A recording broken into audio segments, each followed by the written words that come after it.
नमस्कार दोस्तों, OCN network में आपका स्वागत है। मैं हूं ओमकार चौधरी। आज मुख्यतः दो खबरों पर बात करेंगे। समय बचा तो एक आध और विषय लेंगे। पहला विषय है, राहुल गांधी ने ऐलान किया है कि हिमंता बिस्वा शर्मा को जेल भेजेंगे। और हिमंता कहाँ चूकने वाले हैं।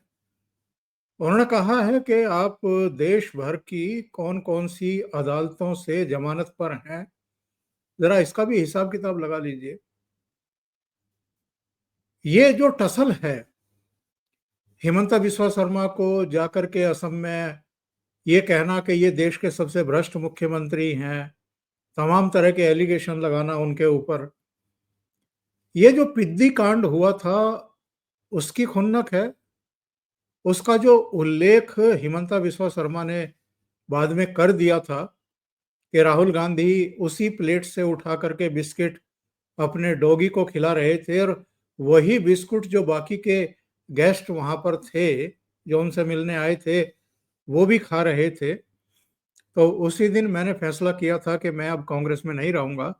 या सोनिया गांधी ने जब इनको ये कहा था रायबरेली की जनता के बीच में कि मैं अपने बेटे को आपको सौंप रही हूं, तो हिमंता बिस्वा शर्मा ने तब कहा था कि आपके बेटे को लेगा कौन।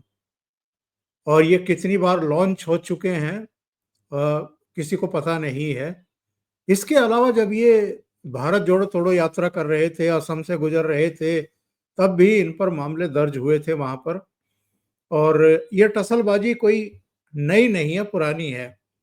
तो जरा इसको खंगालने की कोशिश करेंगे। दूसरे जरा ये जानने की कोशिश करेंगे कि ये ममता बनर्जी अचानक भीड़ के साथ सड़कों पर क्यों उतर जाती हैं और कोई एक बहाना तलाश करके अपने पक्ष में एक माहौल बनाने की कोशिश क्यों करती हैं।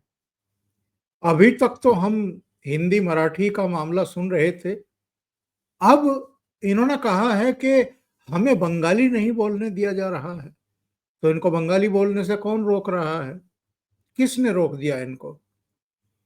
और ये जो भावनात्मक मुद्दे हैं, इनको भड़काने की इन पॉलिटिकल पार्टियों को जरूरत क्या पड़ रही है? मुद्दों की कमी हो गई है क्या, या खुद इतने मामलों में घिर गए हैं कि निकलने का कोई रास्ता दिखाई नहीं दे रहा है। मेरे साथ जुड़ रहे हैं वरिष्ठ पत्रकार लखनऊ से वीरेंद्र नाथ भट्ट। उनको जोड़ करके चर्चा को आगे बढ़ाएंगे। वीरेंद्र जी, बहुत जी, स्वागत है आपका। नमस्कार। नमस्कार।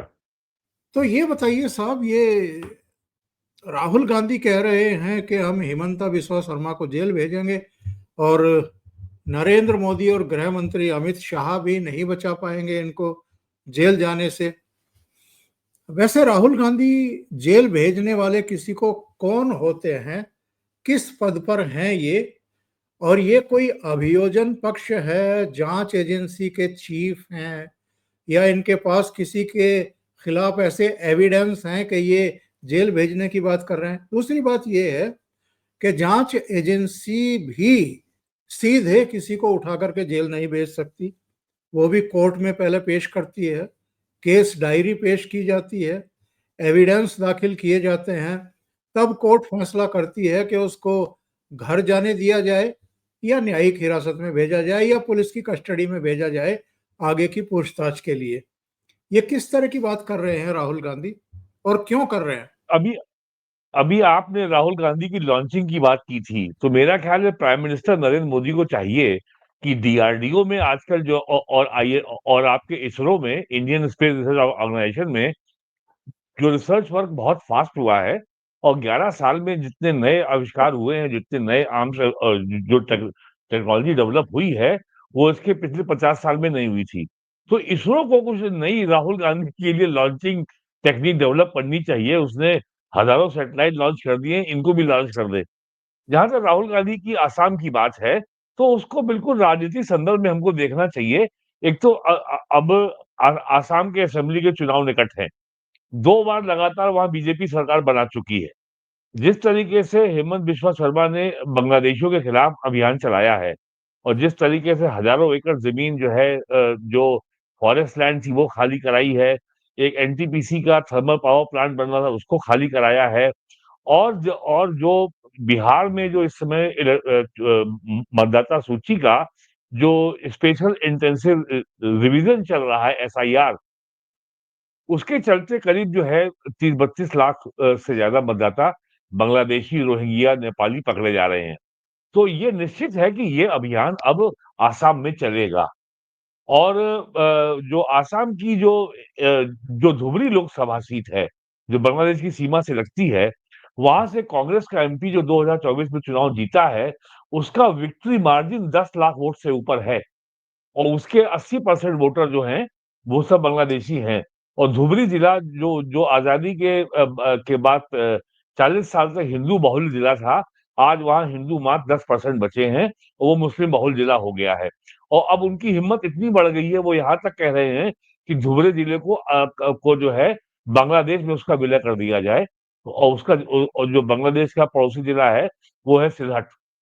तो तो कुल मिलाकर के और राहुल गांधी आसाम की तैयारी बहुत पहले से कर रहे हैं।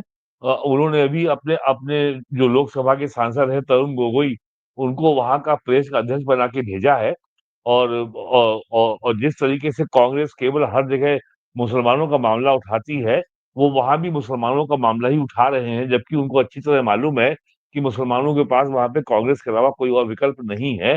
भारतीय जनता पार्टी वहाँ पे लगातार 2 बार सरकार बना चुकी है। तो ये राहुल गांधी के सामने जो है ये 99 सीटें जीत करके उन्होंने ये घोषणा कर दी कि नरेंद्र मोदी का हमने मनोबल तोड़ दिया, नरेंद्र मोदी को हमने हरा दिया, नरेंद्र मोदी की सरकार का बहुमत नहीं आया और ये खिचड़ी वाली सरकार है और ये बैसाखी वाली सरकार है, कभी भी गिर सकती है। ये सब आपने देखा जो उन्होंने 2024 में किया। उसके 2024 के चुनाव के बाद इनको 3 झटके लगे। पहला लगा महाराष्ट्र में जहाँ पहला इनको लगा हरियाणा में जहाँ बीजेपी की क्लियर मेजॉरिटी सरकार बन गई।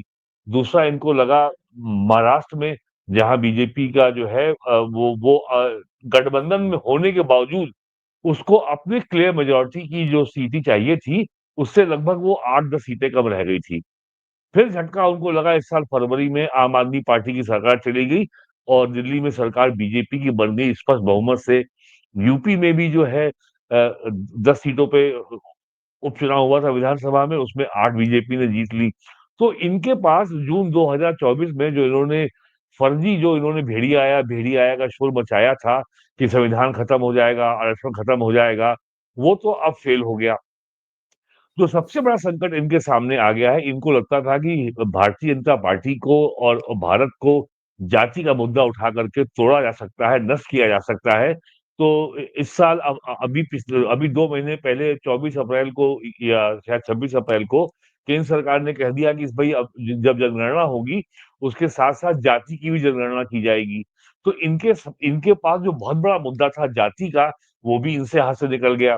चूँकि ये जो आपका जिहादी अलायंस है, जो अपने आप को इंडी अलायंस कहता है, इसकी बड़ी स्पष्ट रणनीति है कि जिहाद फैलाओ, कट्टरवाद फैलाओ, मुसलमानों को एक करो और जाति का ज़हर फैलाओ, हिंदुओं को बाँटो। यही तरीका है बीजेपी को हराने का, यही तरीका है हिंदू समाज की एकता को तोड़ने का और यही तरीका है भारत देश को नष्ट करने का। तो उनके इस मंसूबे पे नरेंद्र मोदी सरकार ने पानी फेर दिया और कहा भई जाति की जनगणना होगी।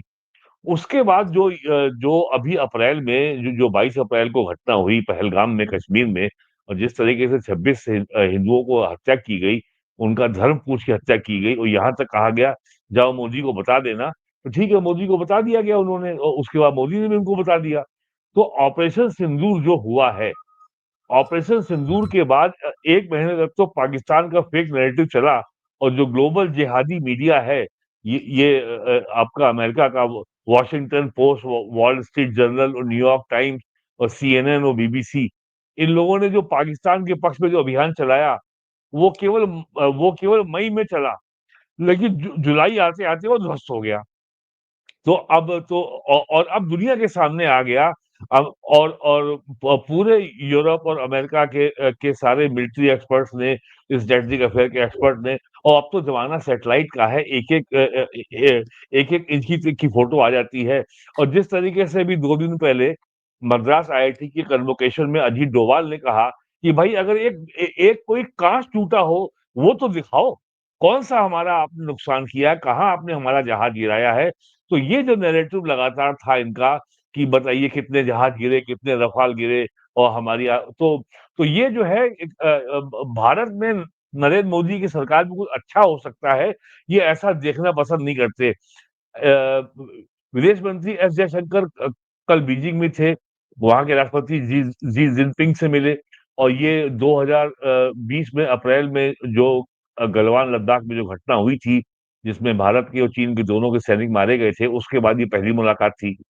तो अब उसके ऊपर भी आज उन्होंने कल जो है बेहद तीखे और बेहद गैर ज़िम्मेदार, बेहद भद्दी भाषा में एस जयशंकर को लेके ट्वीट किए हैं। और जो बात आप बोल रहे हैं कि जो उन्होंने कहा कि हेमंत बिस्वा शर्मा को जेल भेजेंगे, तो आप राहुल गांधी की पिछली 11 साल की भाषा देख लीजिए, उसमें केवल रेटोरिक एंड जार्गन के अलावा है क्या? केवल शब्द आडंबर, शब्द जाल और अपमानजनक, असंसदीय, भद्दी और लगभग गाली वाली भाषा बोलते हैं। मोदी चोर है, चौकीदार चोर है, क्या बोलते थे वो 2018-19 में। रफाल के मुद्दे पर सुप्रीम कोर्ट से माफी मांगी और वीर सावरकर के मुद्दे पे माफी मांगी, फिर एक मामले में बेल हुई। कल फिर कल वो लखनऊ में आए हुए थे, उन्होंने भारतीय सेना के बारे में बहुत अपमानजनक गाली-नुमा भाषा में टिप्पणी की थी, वो मुकदमा था। कल उनको लखनऊ से बेल मिली और यही तो कहा है हेमंत बिस्वा शर्मा ने, जो आदमी खुद बेल पर जेल से जो आदमी खुद जमानत पे बाहर घूम रहा है, वो मुझको जेल भिजवाने की बात कह रहा है। तो राहुल गांधी का ये केवल जो है टू एक्ट वेरी ब्रावो, बहुत बहादुर और बहुत ही आक्रामक और बहुत ही आत्मविश्वास से भरे हुए आदमी नेता दिखने की एक हताशा भरी कोशिश है। और चुनाव के पहले वो आसाम में एक जान फूँकना चाहते हैं और इसका कोई मतलब नहीं है। और ये जो पॉलिटिकल जिसको कहा जाता है लंतरानी जो है, बकवास जो है, इसका कोई बहुत मतलब नहीं होता है। It has only 24 hours shelf life. जो चुनाव आयोग ने जो बिहार में मतदाता सूची के रिवीजन का जो आदेश दिया, ये सुप्रीम कोर्ट गए, सुप्रीम कोर्ट से कोई राहत नहीं मिली। सुप्रीम कोर्ट चुनाव आयोग को सुझाव दिया कि आप जो है नागरिकता डोमिसाइल के प्रमाण के रूप में आधार को भी कंसीडर कीजिए और 28 जुलाई को अगली हियरिंग में बताइए कि साहब जो है ये आप कर रहे हैं, अगर नहीं कर रहे हैं तो क्यों नहीं कर रहे हैं। चुनाव आयोग ने मान लिया कि ठीक है साहब हम एक्सेप्ट करेंगे, लेकिन हम उस आधार कार्ड की सत्यता को वेरीफाई करेंगे।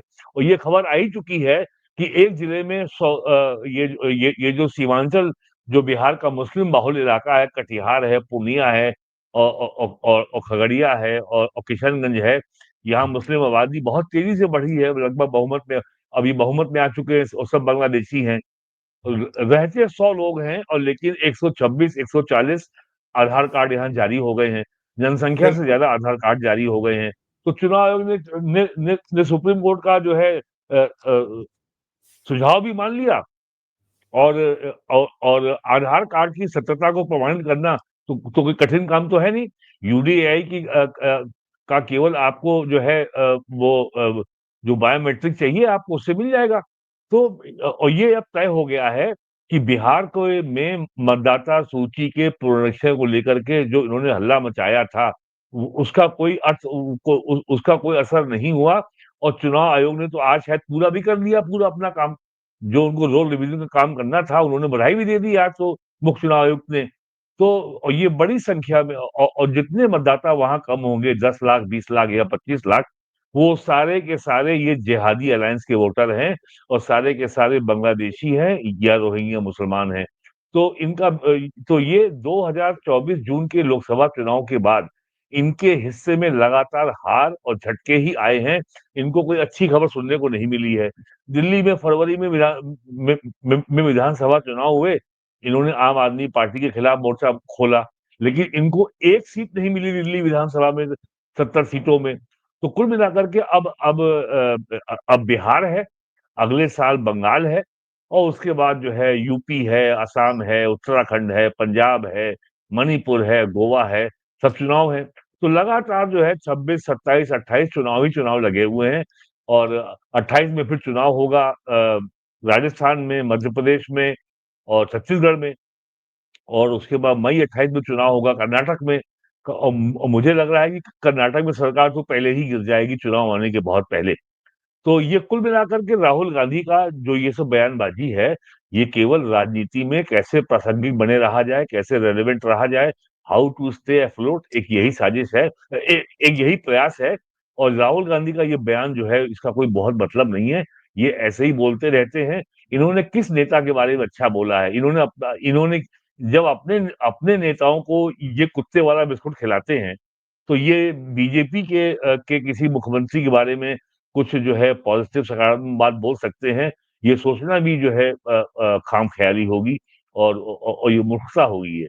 तो राहुल गांधी के बयान का दूसरी कोई मतलब नहीं है, ये केवल रेटरिक है, केवल ये शब्द आडंबर है, और ये शब्द जाल है, और ये केवल अखबारों में और टीवी में एक अच्छा बाइट बन जाता है, एक 24 घंटे चल जाता है, बाकी इसका कोई मतलब नहीं।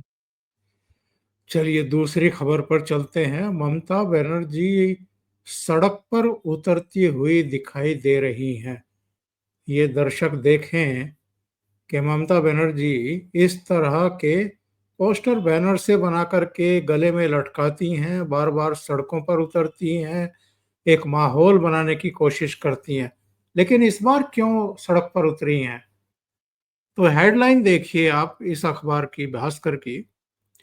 बंगालियों से भेदभाव पर ममता का पैदल मार्च। कहा बीजेपी बंगाली बोलने वालों को परेशान कर रही है। सुवेंदु बोले ये अवैध घुसपैठियों को बचाने की कोशिश है। जरा देखते हैं कि ममता ने कहा क्या क्या है, पढ़ते हैं।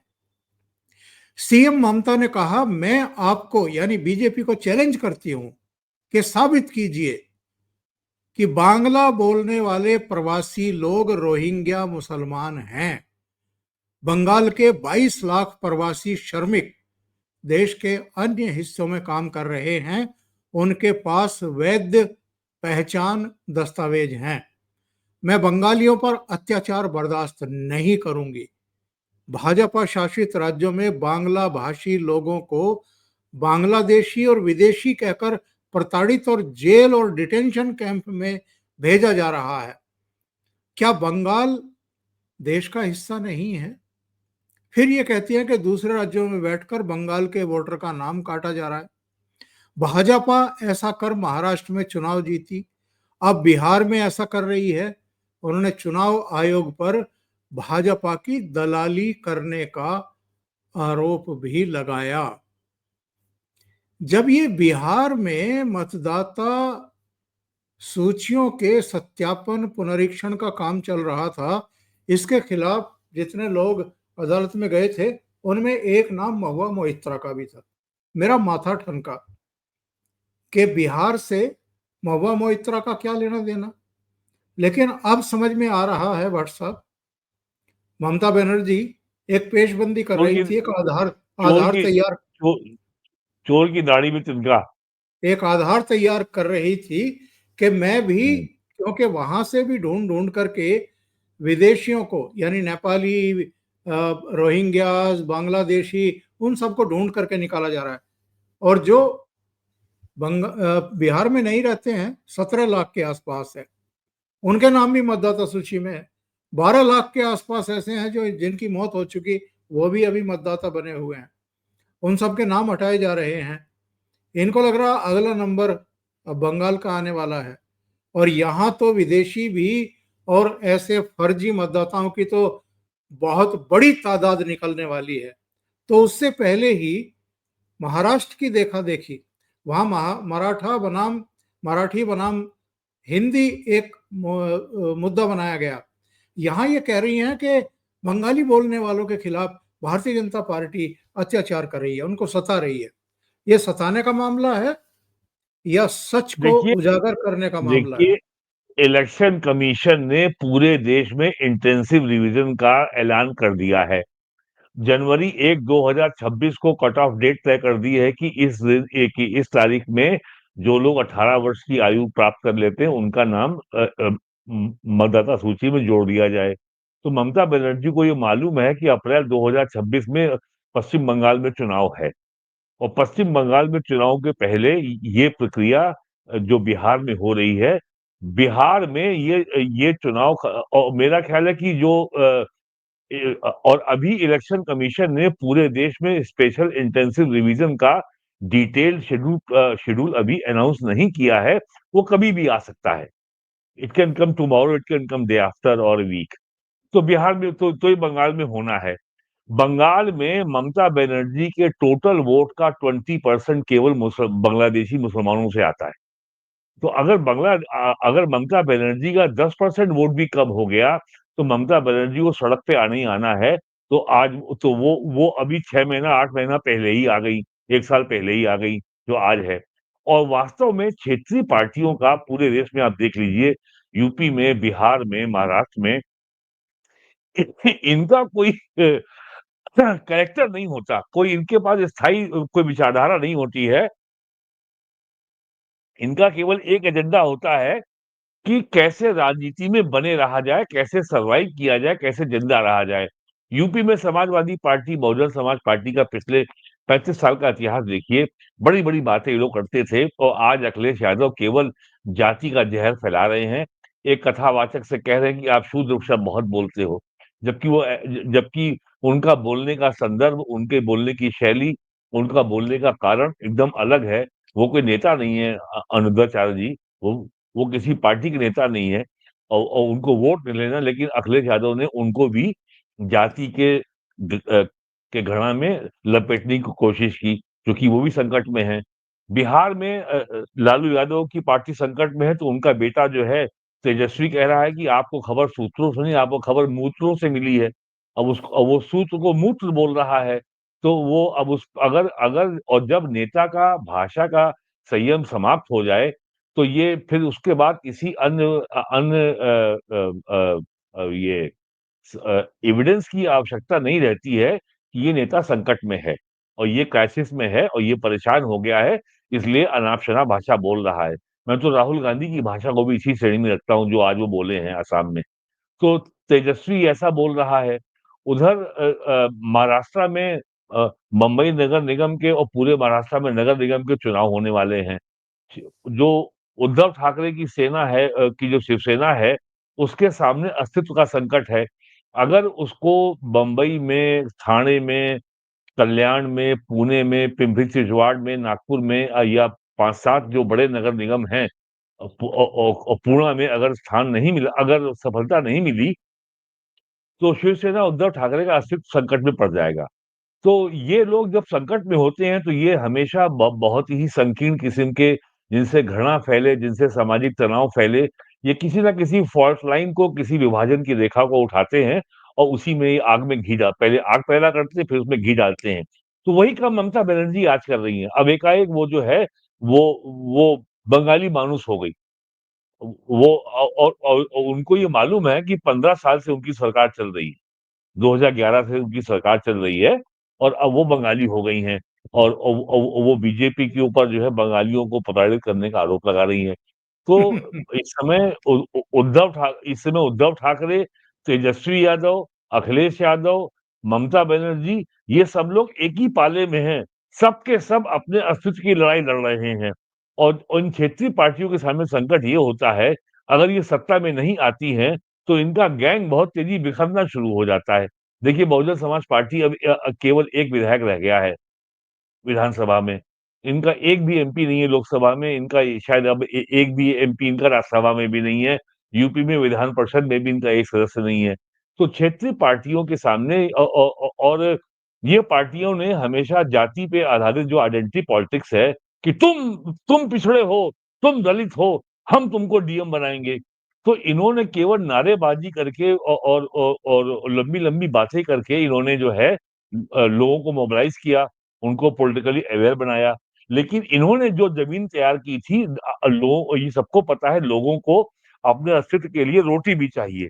तो जिस तरीके से नरेंद्र मोदी गवर्नमेंट ने अपनी कल्याणकारी योजनाओं के सफल जो उन्होंने उसको एग्ज़ीक्यूट किया, टेक्नोलॉजी के माध्यम से, डीबीटी के माध्यम से, डायरेक्ट बेनिफिट ट्रांसफर के माध्यम से, आधार के माध्यम से, जनधन अकाउंट के माध्यम से 45 लाख करोड़ रुपया लोगों के खाते में सीधा गया है।